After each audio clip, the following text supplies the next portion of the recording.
Alright everybody, welcome back to Vampyr. I did figure out how to change his clothes back. You have to go back over to that metal cabinet, which is apparently his wardrobe.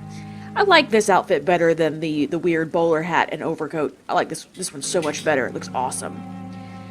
Anyway, let's see. We don't need to sleep again. Just checking out anything else. Shiny glass vials. We got... What was that? Is that the bed? Or was it something else? It's my trunk, where I can apparently refill my ammo. We've got a box. Ooh. Why, thank you. Okay, and now what we're supposed to be doing over here is analyzing that blood. Of course, we can also craft, so... Let's go ahead and analyze it. View blueprints, okay. Serums. Light regeneration serum. Regenerate 300 health points instantly. Then 150 health points over 15 seconds. Well, that's pretty cool. What about, oh, treatments for various maladies. I should work on finding stuff for those, because I'm a doctor. What about this? Can I upgrade my sword? No. Can I upgrade this gun? No.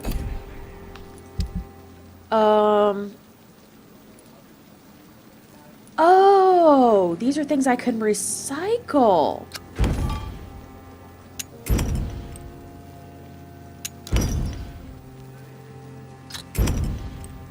Okay.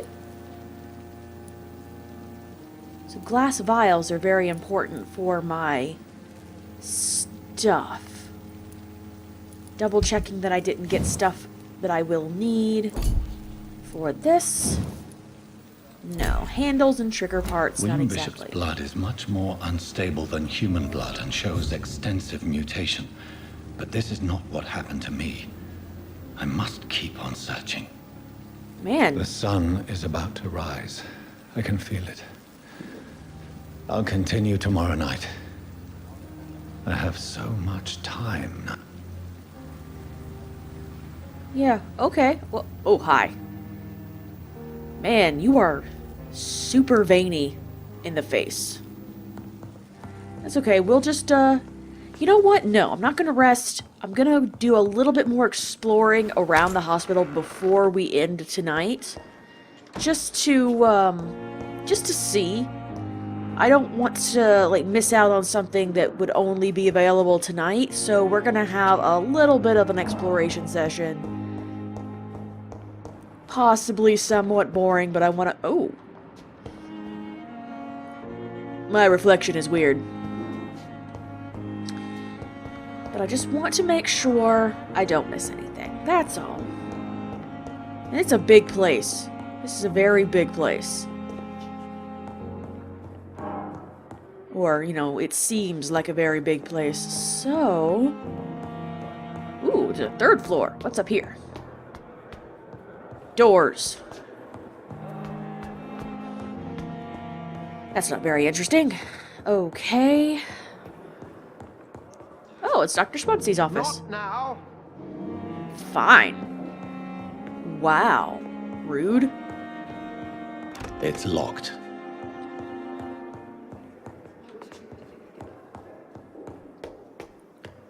Maybe there's less to explore than I thought.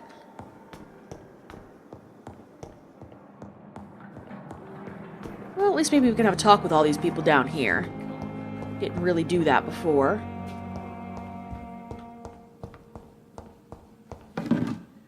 Yay! Okay, we'll go outside in a minute. We check out the innards of the hospital first.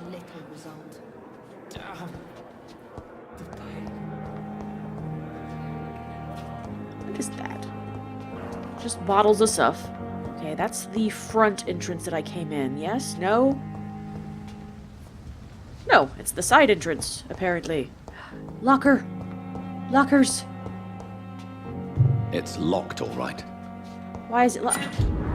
Ooh, long letter. Birmingham, 27th of October. Hello, sis. How are things in the big city? Here in Brum, things are not so good. Seems the flu is here again, and we have many new cases of infection in the neighborhood. Do you remember Miss Scheller? The old drinking hag from the 3rd floor? She passed away 2 days ago, and her flat is already occupied again. Geez, you would have to pay me a huge amount of money to go sleep in the bed of which a woman died of the flu just a few hours ago.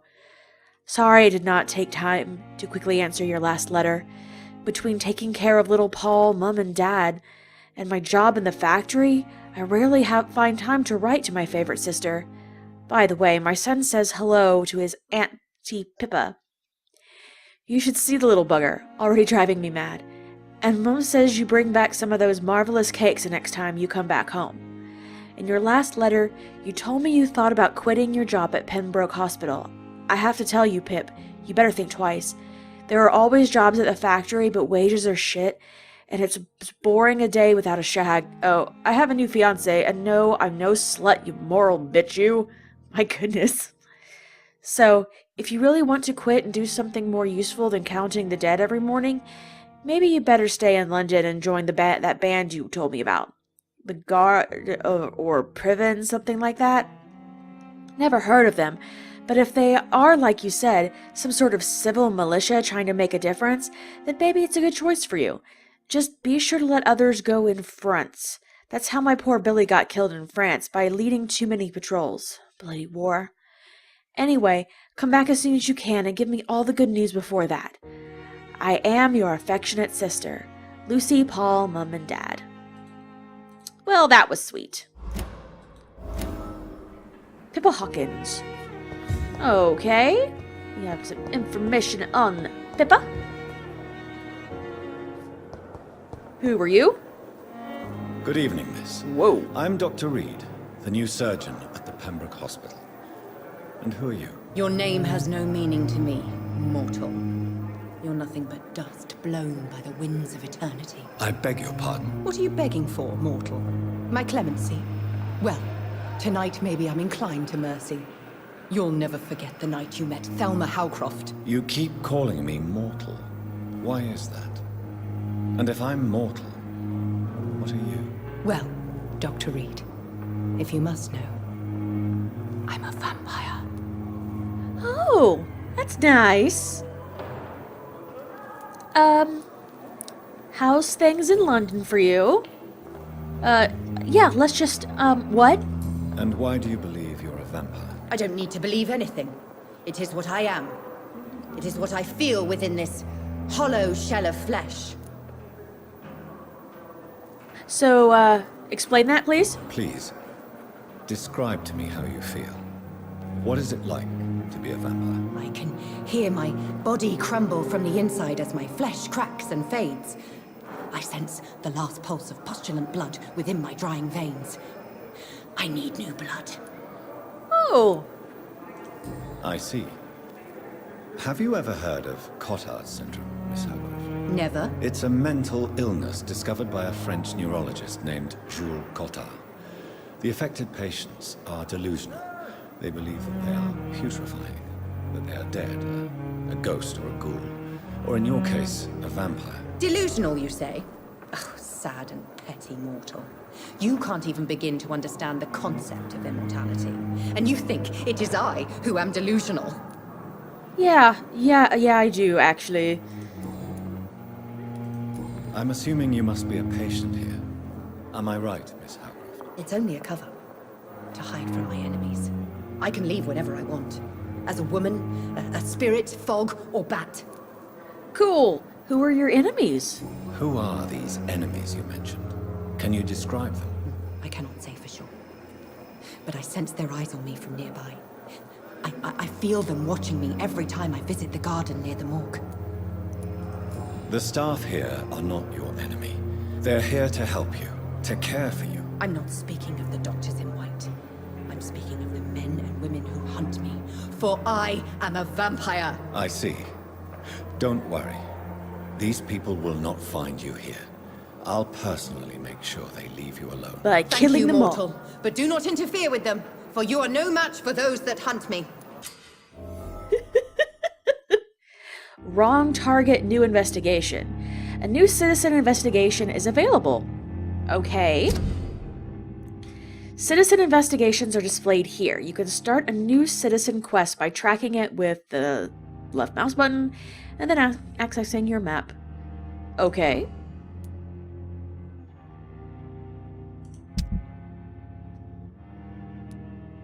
Yes, I understand that. Oh, that's the burned guy. He's in her social circle.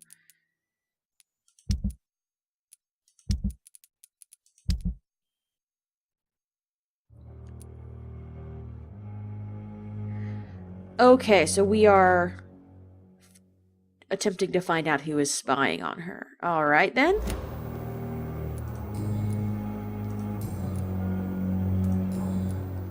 Oh, need some hints. Who are you really? She's a vampire, she just said. Who are you really, Miss Howcroft? I mean, apart from being a vampire. Is that not enough for you, puny mortal? What do you require?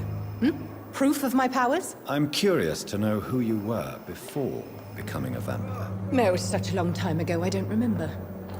Centuries of unholy life can have strange effects on one's minds, you see? I see. Okay then. Well, you have a great evening. I'll leave you, Mistress of the Dark, to your nocturnal activities. Yes, that is exactly how you should tell her goodbye. That is the best way. Alright. Where is it that I would like to go now? Obviously, down this hallway. Oh boy, more sick and or dying people. Oh, hi. Good evening, sir. I'm Dr. Reed. I believe we're going to be colleagues. Reed? Yes, I've been informed about your arrival. I'm Waverly Ackroyd. Welcome aboard, I suppose. Does my arrival inconvenience you in some way, Dr. Ackroyd? Let us just say that I don't particularly share Dr. Swansey's enthusiasm for hiring you. What we need here are reliable professionals, not overrated dabblers. Excuse you? Yeah, excuse you. If you have a problem with me, Dr. Ackroyd, please feel free to tell me. Dr. Swansey has imposed your presence on this hospital without asking anyone's advice. The benefit of his position. But I don't agree with it. I know we've never met before, but I believe this hospital could use all the help it can get. You will agree with that, I'm sure. Oh, but I have heard about you, Dr. Reed. Of course, you can't say the same about me, since I have not wasted my time courting the press. Wow. Okay. Yeah, just... what the heck, dude? Don't... There is no need for such animosity between us. Don't you think the epidemic is already enough to deal with? That is one point we could agree on. And that is precisely why I want to be sure that you will be of help to this hospital, instead of a burden. I'm sorry, do you see, like, the press running around here for me to court? I'm here to help people. Since your Possibly kill tenure them. in this hospital is longer than mine, perhaps you can tell me more about this place. Let's just say I'm tired of the carelessness around me. I have always respected the skills of Dr. Swansey, but over time his enthusiasm has become displaced. Carelessness? Exactly what are you talking about? We're here to save lives. The people who trust us are not volunteering for experimentation. They're here to be healed. I don't intend to run any radical experiments, Doctor. Even if I, as any good practitioner should, express an interest in pushing the boundaries of medical research. Modern medical methods were created through audacity and ego. But there are rules in our line of work, and they're here to protect our patients. Okay. Good for you. Yeah. What's, here? Good, you're healthy. Good job.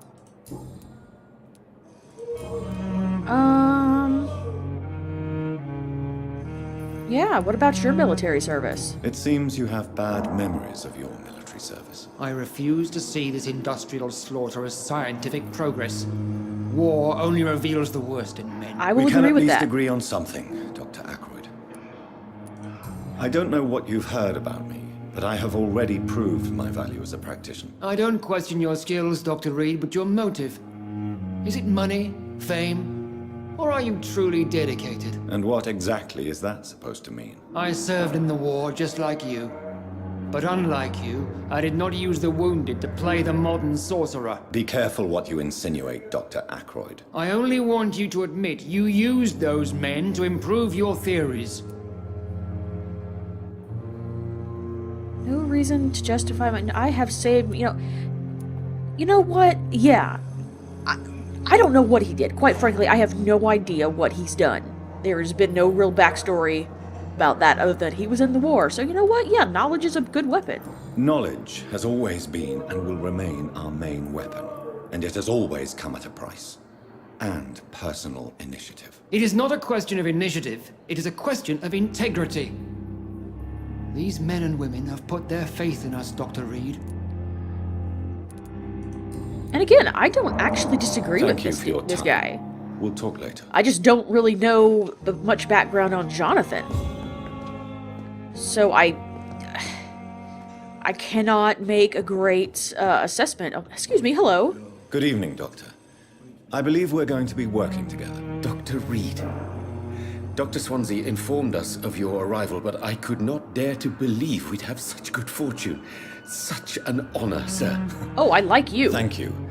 And you are? I am Thoreau Strickland, Dr. Thoreau Strickland. I'm a great admirer of your work, Dr. Reed. Wow, thank you. I'm not gonna eat you. Yeah, tell me about yourself, Please, man. could you tell me something about yourself? I'm a great admirer of your work concerning blood transfusion, Dr. Reed. I run my own experiments. I'm convinced it's the future. Oh yeah, what made you choose that? What made you choose to be a doctor? I'm not ashamed to admit you and your work have inspired me. I am honored to have the opportunity to work by your side. Well, I will be glad to help you. It's always a pleasure to share scientific and medical knowledge with someone eager to learn. I'll be glad to help you if I can. This epidemic may be the century's most terrible disaster, but I'm convinced that we, as doctors, are the only ones able to defeat it. Cool. And what sort of experiments are you doing? Because if you're doing anything really creepy, we might have, disagreements. I based my technique on my mentor's research. He helped me perfect my method.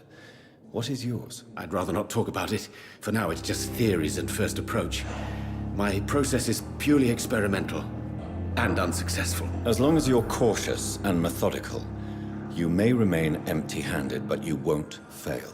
You're not the first one to warn me, but I am convinced knowledge is the main weapon against the ravages of this epidemic. Oh, you and I agree about knowledge as weapons. Excellent.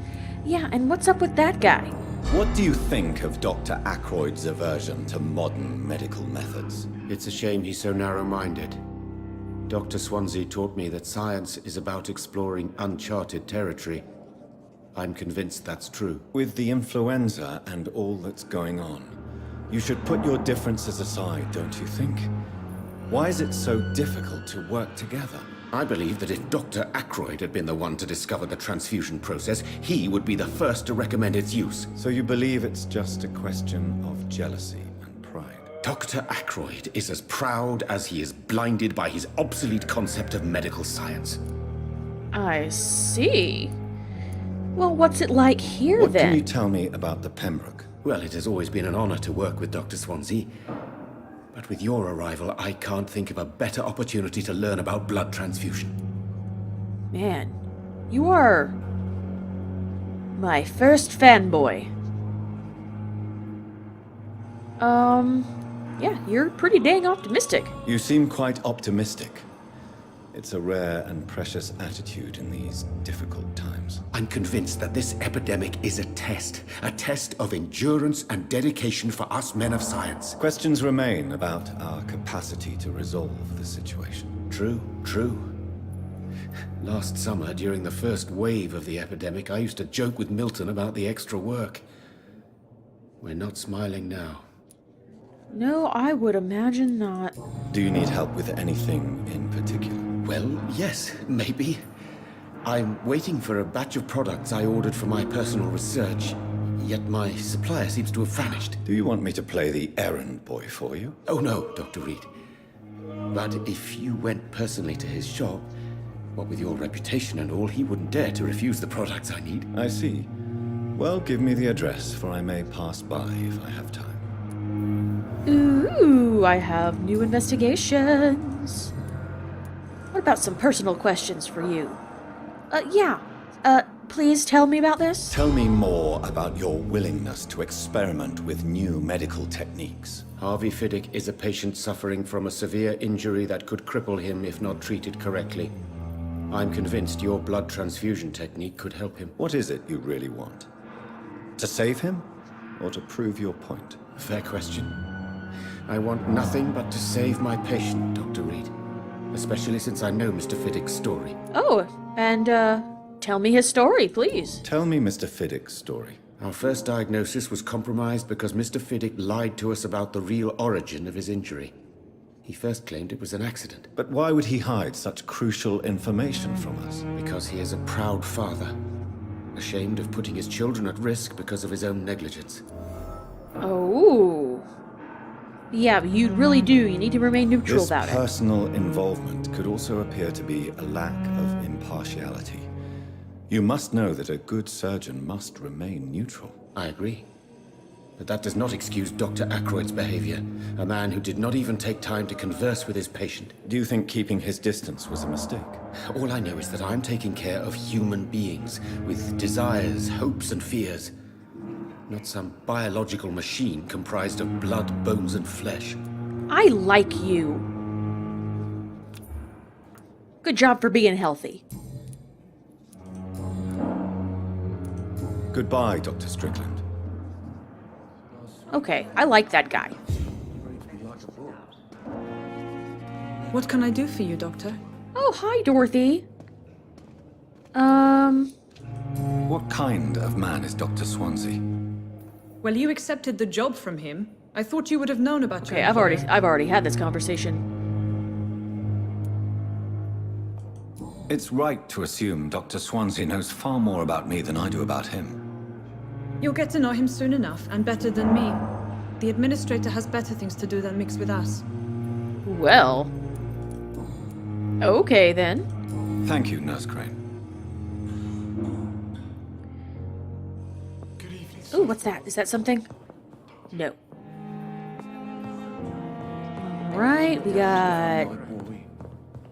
Oh, this is the guy with the injury, yes? Good evening, sir. I'm Dr. Reed. May I help you? I don't know if a third opinion is needed. Your colleagues are already arguing about my condition. I see. Would you mind telling me more about your situation? I'm Harvey Fiddick. All I want is to get me bloody arm fixed properly. Cool. That's fine. So, about yourself. Tell me about yourself, Mr. Fiddick. I'm just a regular guy waiting to get his arm fixed, so I can return to work and to my family. I was more curious about what you were doing before being hospitalized. I'm a carpenter, and a good one too. Well, that's good. But that means I need both arms to feed my family, Dr. Reed. That is very true, and they are arguing about what to do with you, are they? Tell me about the doctors who are arguing about your case. Strickland and Ackroyd. They both want the best for me, but there's a lot of pride there. Doctors are no different from carpenters, you see. It's actually pretty What do you darn mean? sure. I often had professional arguments with rivals on a building site. Difference is I disagreed about wooden nails, not flesh and bones. Yeah, they are definitely two men of two very largely different opinions. Are you satisfied with your treatment here? Well, it's clear that I've chosen a bad time to be injured. Forgive my bluntness, but you seem overwhelmed by cases of the flu. Well, I yes. won't lie to you about it. I'm afraid we are. Are you sure you don't want to operate yourself, Dr. Reed? I have the feeling you're very capable. And your colleagues seem to think so too. In other circumstances, you would be right. But for now, I don't think I can take on the responsibility. My apologies. Okay, so... wait. Okay, maybe there's another thing that will appear eventually. What about personal questions? Yeah, why do you feel guilty about your injury? Tell me about your injury, Harvey. Why do you feel so guilty about it? My wife died because of me. And now I may lose everything because I've been careless enough to hurt myself. What an arsehole. How in the world could your wife have died because of you? How could your job be responsible for your wife's death? I was working a double. She went out to bring me a hot meal and got caught in a German bomb raid. Oh, sweetheart, that's not your fault. You can't hold yourself responsible for your injury, Mr. Fiddick. Unless you tried to hurt yourself. Of course I didn't hurt myself. But I can't work until my arm is fixed. My children need to eat, Doctor. No, I agree with that. Tell me more about the death of your wife, Harvey. 1915. I was in the army. Building workshops for the Royal Flying Corps. Helen was happy I wasn't sent to the front. What happened? The Germans sent Zeppelins to bomb the construction site, but they missed their target. My wife was bringing my dinner when the bombs fell. Yeah, that's really sad. That is so unfortunate. I'm sorry for your loss. So many died during the bombings. I served in France and witnessed the carnage there. I would like to say that she didn't suffer. Truth is, I have no idea. I just know that I'm all that me kids have. Poor little bleeders. How are your children after losing their mother? They were smaller then. The only good thing about this is my Helen didn't bring them with her that night. That's true enough. Alright, there's still something Goodbye for more I now, can Mr. learn Fiddick. about you. I'll see you later. I will not let you down, my boy. Okay. And who are you? Good evening, Dr. Strickland. Oh, And good evening to you, Dr. Reed. Can I be of any help? how did you get over here? Goodbye, Dr. Strickland. Like a book. Let's see, can I get in here? Yes, I can. Glass vials, excellent. Unfinished letters. Ooh, that's okay.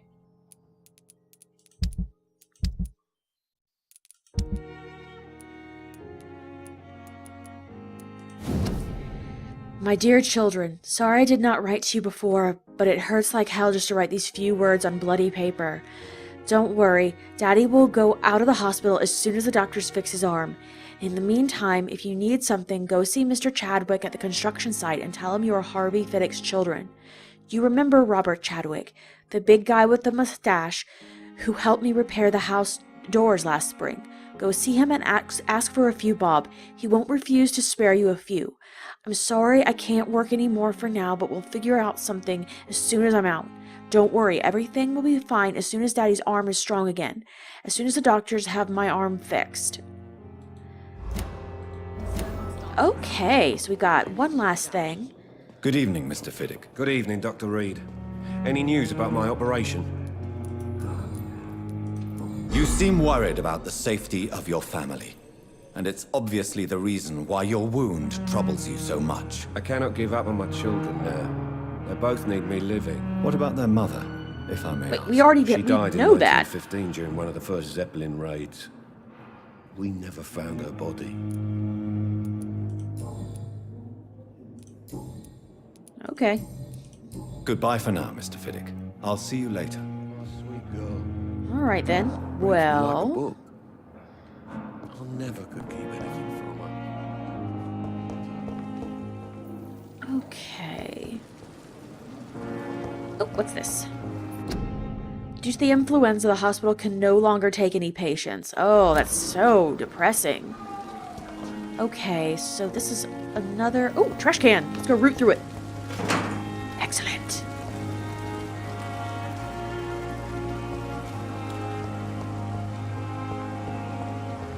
So, okay, we are definitely outside now.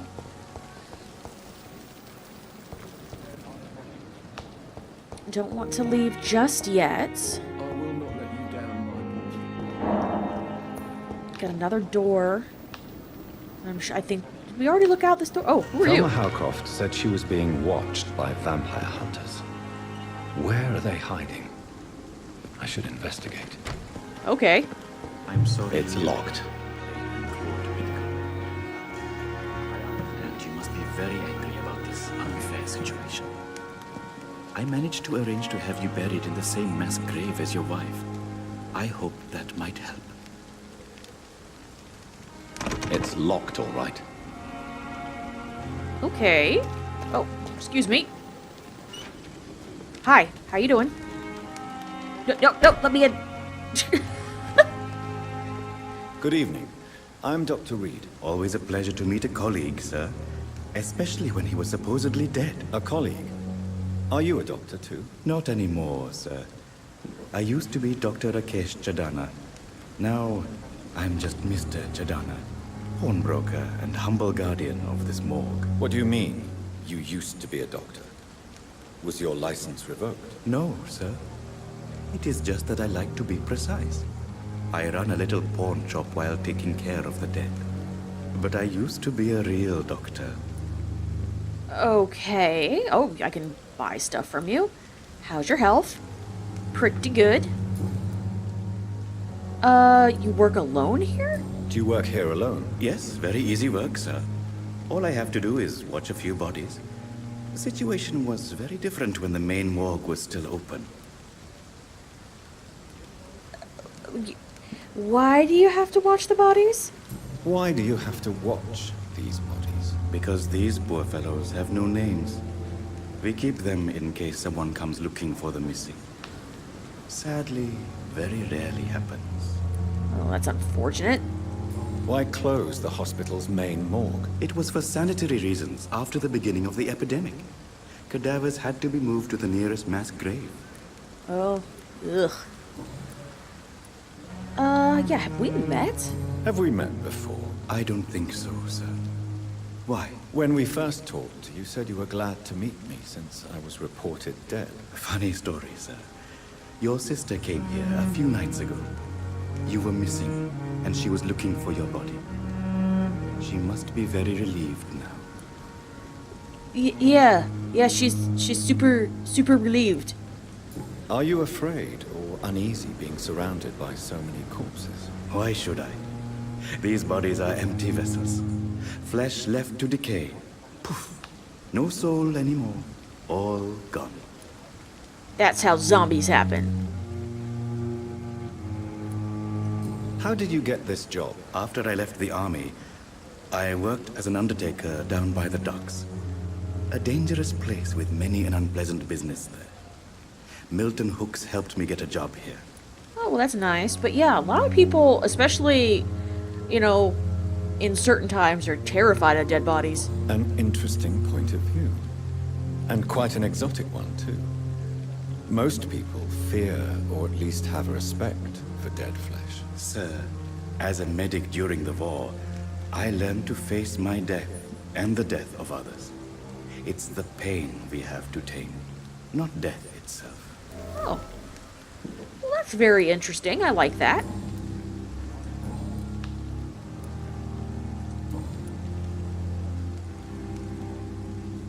Since you're not afraid of dying, do you believe in life after death, Rakesh? No. I believe we must do all the good we can while alive.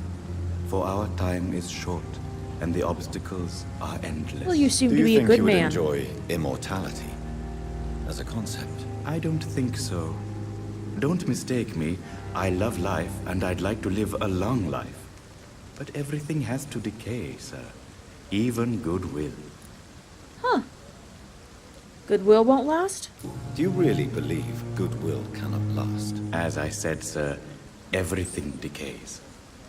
If I was to never die, goodness, I would be bored or worse. And I like to be helpful, sir. Quite depressing, wouldn't you say? Yes, but the good news is, we'll all die before losing our humanity, sir. Yeah, we'll all die before then. So you're ready to die? No, I am not. I don't fear death, for I won't see it. What troubles me is the pain my death will inflict to those I know. You're a wise man, Mr. Chidam. He really No, is. Dr. Reed, I am a foolish man. but I like to think otherwise. You're a really good man, dude. So you're a pawnbroker. A pawnbroker? I expect you get all types of people here. Yes, sir. All kind of people. For I sell all kind of goods. Anybody interesting come here? Who comes here to trade with you? It's very unhygienic, even unsafe. Diseases can spread. For the customers, for the hospital. I'm very cautious, sir. I've been a doctor, remember? And all my clients are good people. In fact, I think I only know good people. That's debatable. What kind of goods? With the quarantine, it's not always easy to buy things. So I trade, I exchange. Some people sell, some others buy. I like to help. Well, alright. What do you have? Please show me what you have to sell. Of course. It's just trinkets and curios, really. But I'm sure they can be useful. Depends. An enigmatic formula? What is that? Oh my. You're a drug dealer.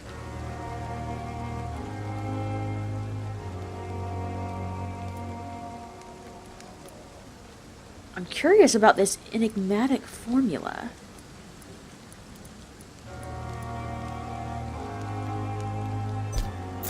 I'm gonna buy it.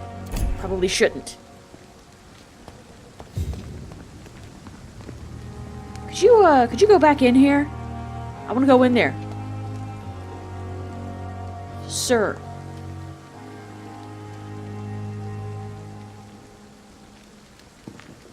Go back in here. I cannot enter. I'm sorry that these sad and faded walls are all I have to offer as a final resting place. This is a poor hospital. Sir, could you please come over here and open this door again? I want to try to walk in there.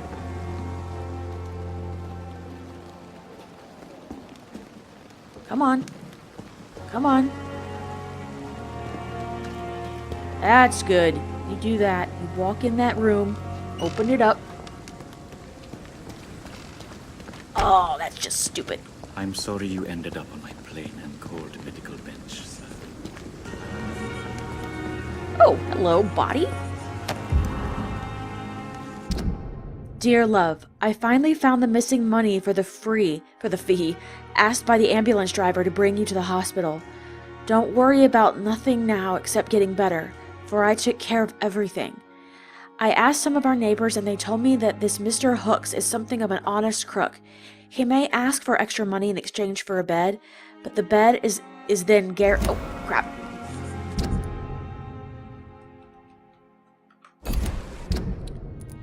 Did not mean to do that. But the bed is then guaranteed. I'm sorry I refused to pay first, and I realize now that the important thing is that you get better soon. The Pembroke Hospital is a good place, I heard, despite the bad behavior of this Milton Hooks. I promise you that everything is okay now. I'll see you in your clean bed as soon as possible. With fondest love, Nikolai. And someone is dead.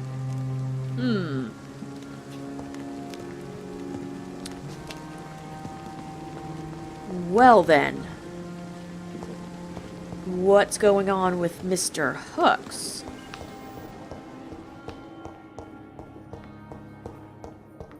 So this is, okay, we're back here again. Okay. Who are you?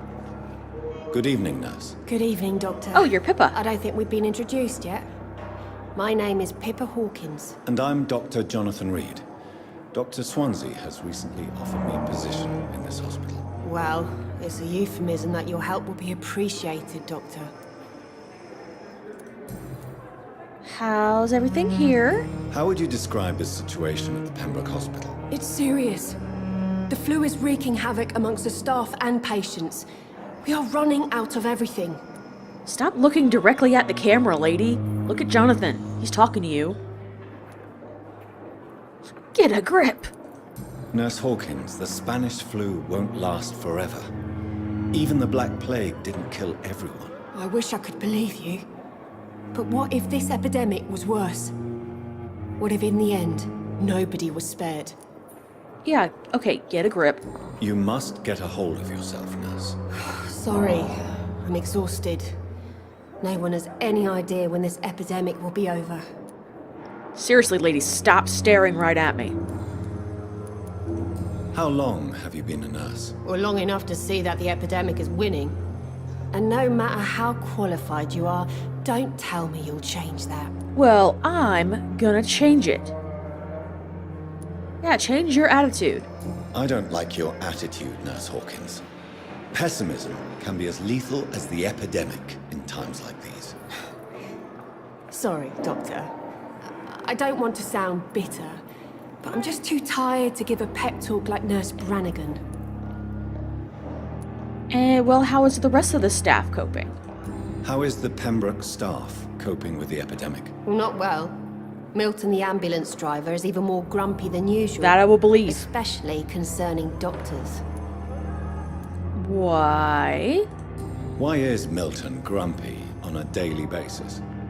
Is it just an act? Milton's not the kind of man who's bothered about a bad reputation, whether he deserved it or not. Okay, and Why does Milton dislike doctors? I don't know. Just ask him. But be warned, Milton is not the chatty type. That's okay. I have my ways. Are you leaving? Pepper, are you sure you want to leave this hospital? To become a nurse was a little girl's dream. But in the end, I don't feel that useful. I want more. I want to make things change. Yeah, but patients need you. But you're doing something important here. For all the patients who need your help. We save lives, sure. Each time we send a cured patient home, it's a relief beyond words. But since the epidemic, I feel so powerless. Okay, well, I mean...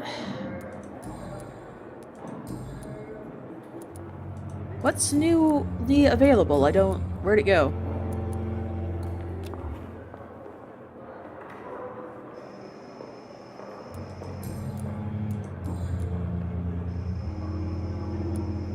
Okay, well... Goodbye, Nurse Hawkins. Okay. Oh, there's that guy. Hi. Good evening, sir. Wow, yeah. Can I help you? Unless you're here to fix my face. No. Quite frankly, I don't think you can help you me. look a I'm lot better Dr. than I Reed. thought you would. I've recently taken the position of head surgeon here. War injuries, am I right? You guessed right, Doctor. German shell took my pretty little mug right off. But they still call me Thomas Elwood. Would you like another name? We could give you one. Why do you feel responsible for the injury, Thomas? Yeah, I'm curious about that. What really happened? I wasn't disfigured by any German shells. It happened during my leave. It was an accident. Oh, really? Why? What happened? Tell me what really happened then. I went with a whore in Rouen. Dead drunk I was. The hotel was a shithole. There was a fire that night. Did you start the fire? Were you trying to avoid going back to the front? That's not uncommon, you know. No. It's just that I was asleep when the flames reached the room. The girl was long gone. Bitch never woke me up. Left me to burn. Oh, wow, that's pretty awful. Why lie about it? Come on. It's one thing to come back disfigured by the Germans, and it's another to get injured in an accident that could have happened to anybody. Well, is surgery enough to help him? Reconstructive surgery has been very successful for some soldiers. I don't want to wear a bloody mask for the rest of my life. I'd rather stay here and just be forgotten. Huh. Hint failed. Why do you feel responsible Does for it... the injury, Will it let me do Thomas? that again? What really... I wasn't his... Why lie about it? Come on. Reconstruct... I don't want to... Okay, no, I can't ask that again. Alright, fine. How is your stay with her? Oh, it's bliss. I just escaped death in the trenches to be surrounded again by the moans of the dying. Can I ask you precisely why you're a patient here? It's the pain, sir. The drugs don't work. It just hurts under the scars, if you get my drift. Yeah, who's treating you? Who is treating you? Is someone in particular looking after your case? Nobody since the old and tired doctor spoke to me. Started to think I was forgotten about. Wouldn't blame you. You don't seem worried by that. My face hurts so much more when I smile or cry. I've learned it's easier not to speak. But be assured I'm smiling inside. Can I do anything?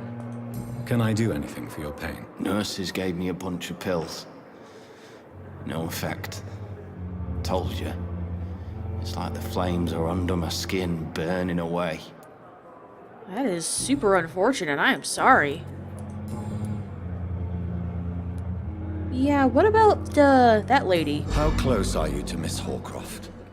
Are you aware that she thinks she is a vampire? To wait for her next nibble is the best reason to stay here.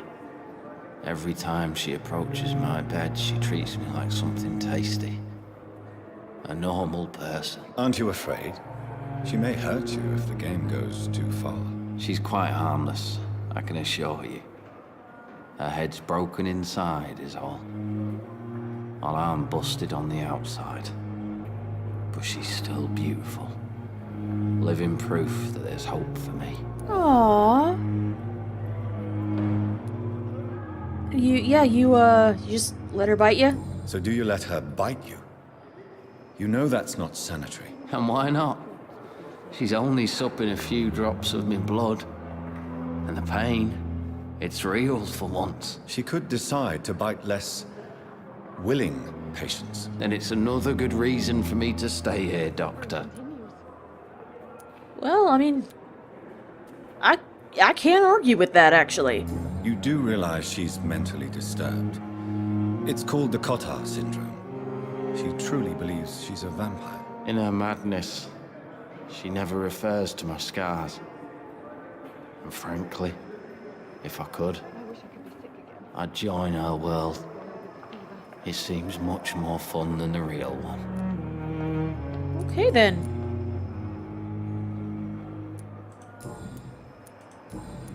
Alright, well, I'm gonna leave you alone for now. Goodbye for now, Mr. Elwood. I wonder what your last thoughts would be, sir. You just gonna sit here and talk to the wall? Okay, cool. Oh, hey there. Good evening, Mr. Hampton. How do you feel? Dr. Reed, is it? Oh, sir, I must apologize for my behavior. What do you mean? I was not myself in the factory. Fear and exhaustion made me say awful things to you, I'm afraid. You remained perfectly nice and polite. A little delirious, perhaps. But who wouldn't be after enduring an abduction? Thank you, Doctor. That's a relief. Now all I need to do is rest and return to my flock. Well, okay, that's cool. So how's, yeah, what were you doing there? How did you end up in William Bishop's den? I had received alarming news about his recent behavior. I went to his place and he refused to let me go. You are a hero. What a fool. Yeah, why wouldn't he let you go? Why did he abduct you? William was an alcoholic. His addiction suddenly changed to blood. I don't know why. Just like a patient I met here. This Miss Hawcroft. Yeah, they possibly are two different things. You dared to enter this awful place alone. You're a hero, Mr. Hampton. Or a fool. I'm just a man trying to help his friends, Dr. Reed. William Bishop was a conflicted soul, searching for light. Yeah, you seem like a decent fellow. Do you know Tom Watts, the bartender from the Turtle? I met him before I found you in the canning factory. Tom? Yes, of course. Always the helping hand, good old Tom. Without men like him, corruption and despair would have wiped out the East End long ago. Okay, wait, despair and corruption? People are still in despair. How could it be otherwise? The authorities have left us all to rot in this contagious nightmare. No drugs, no advice, nothing. It's a damn shame. Yeah, I don't agree. Well, I don't Who should disagree I with that. avoid in this part of town, then? Any particularly evil figures? Not really. Most men and women are just doing their best. And it's not my habit to speak ill of people I know, Doctor. Fair enough. What is the general situation in the East End docks? The situation has always been tough, with a lot of tensions between the gangs and the Dockers' trade union. The Wet Boot boys are very nervous since they lost their leader. Are they? They lost their leader? Who's their leader? Who leads the gang now? Since Clay Cox went missing, it's his wife Edwina who runs the show, with the assistance of her minion, Booth Digby. Wait a second. Has the gang been threatening you? Ah, no. I've had this nickname for so long, you know, the sad saint of the East End. No one dares to bug a saint, not even criminals.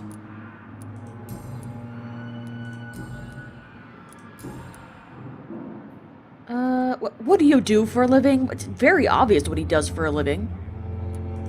Have you made friends since you arrived? Not really, but I recognize Miss Harriet Jones.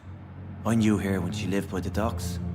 That poor woman had such a miserable life. You never came to see her here at Pembroke? Receiving visits when sick can be an important part of the healing process, you know. We're not just bodies. You're preaching to the converted now, Doctor. To be truly honest, I thought she was dead. She left the docks many months ago. Oh, well, okay. How are you feeling? How do you feel, Mr. Hampton? Medically speaking, I mean. I feel exhausted. Beyond exhaustion, actually. William drank so much of my blood in his madness. I feel empty. You're in good hands here. Dr. Swansea is well versed in blood transfusion, and I'm sure he'll take the best care of you. Thank you, sir. I believe all I need is rest. And then I can go back to the people who need me. Okay, I don't know the rules in this game about how people become a vampire, but if he downed a lot of your blood, are you sure that you are not a vampire now? What do you do for a living, Mr. Hampton?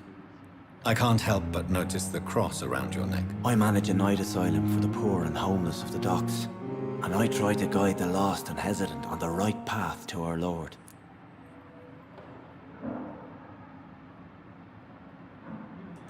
Are you a priest, Mr. Hampton? A deacon, maybe? Not at all, Doctor. I'm just a man of faith willing to preach the good word. Oh, okay. Because he doesn't, why not use your cross against William? I'm gonna ask the question, but it's because he didn't think to use it. He wouldn't actually go, oh my god, it's a vampire. He just thought he was a weirdo. Why didn't you use your cross against William Bishop? To repel him somehow? That's a very strange question, Doctor. A cross is no magical token, if that's what you were trying to say. Not mine, anyway. Fair enough. Goodbye, Mr. Hampton. We'll talk again later. Yeah. I don't trust that he's not turning into a vampire. What your last thoughts would be, sir. It's here again. Alright, so we've got... Okay, this was back out front again. Where is... Less resignation and more determination. Oh wow, hi. Good evening, nurse. I'm Dr. Jonathan Reed, the new surgeon here at the Pembroke. Dr. Swansea has already told us about you, sir. I'm Nurse Gwyneth Brannigan. Welcome to the Pembroke Hospital. Well, Did he thank really? you. It's a good thing I wasn't hoping to keep a low profile. All members of staff have already read about your new blood transfusion technique. Dr. Swansea made sure of that. I see. Well, I'm a little surprised, but I suppose I'll just have to deal with this unexpected notoriety. You must know, blood transfusions are Dr. Swansea's primary subject of research. He is convinced it is the future. Well, that's because it is. Good job being healthy, ma'am.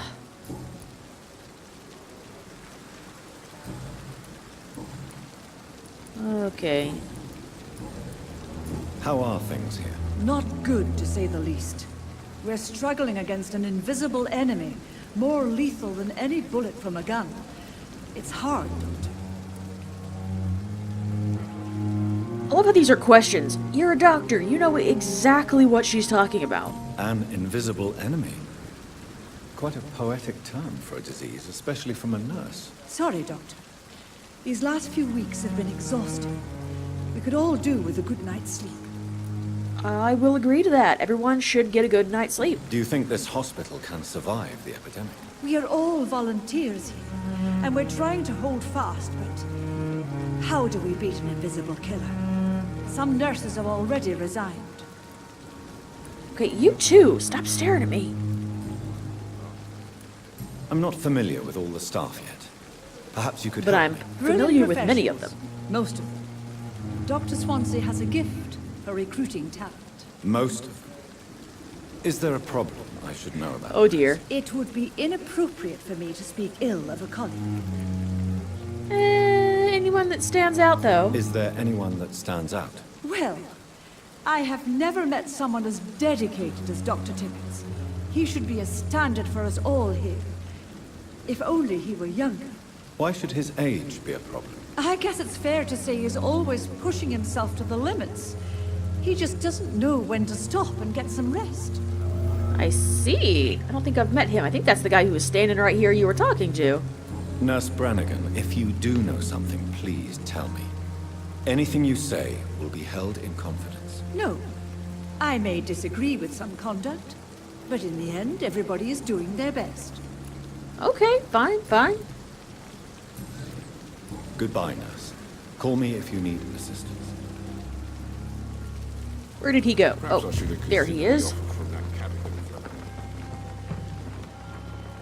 Good evening, sir. So it is true. The famous Dr. Reed has joined us.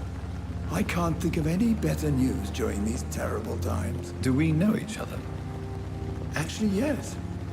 We met once before, at the Rockefeller University in New York. Dr. Tippett, yes, I remember.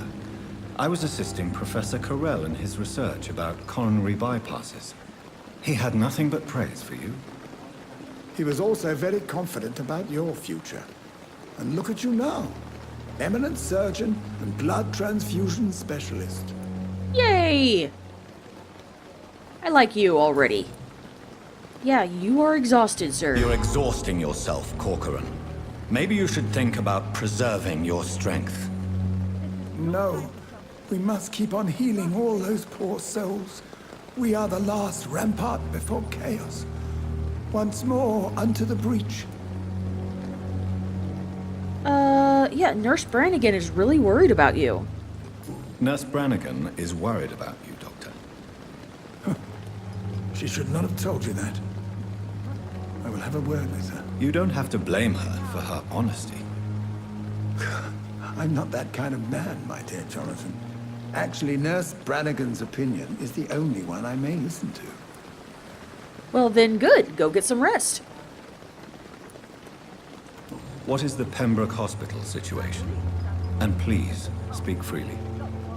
This hospital is not exactly the best of London. I'm sure you are used to working in a better environment.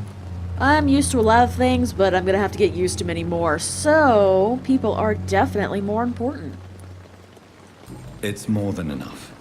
In any case, the personnel of a hospital are much more important to me than the building. Don't be misled by appearances, Dr. Reed. This hospital does not lack talented people. It just lacks hope. Well, let's give it some hope. What can you tell me about the staff in the hospital?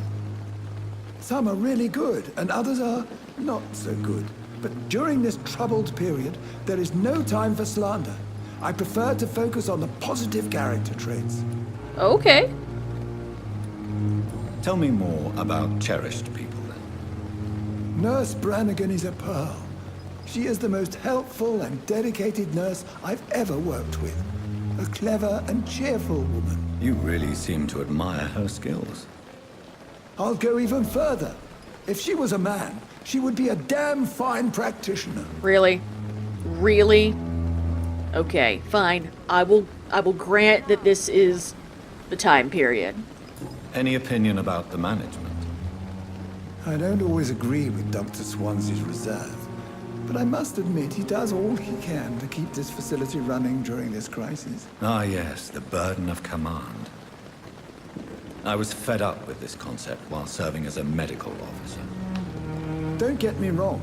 Swansea's a good administrator. I just wish he would get out of his office down again. Yeah, me too. I walked by there and he was like, come back later. It's very rude, actually. Okay, no personal questions for you, apparently. Goodbye, Dr. Tippett. All right, then. We are going to end it there. Next time, we have to have a little bit of a word with Milton over there. But until then, thanks everybody for watching, and I will see you next time. Bye.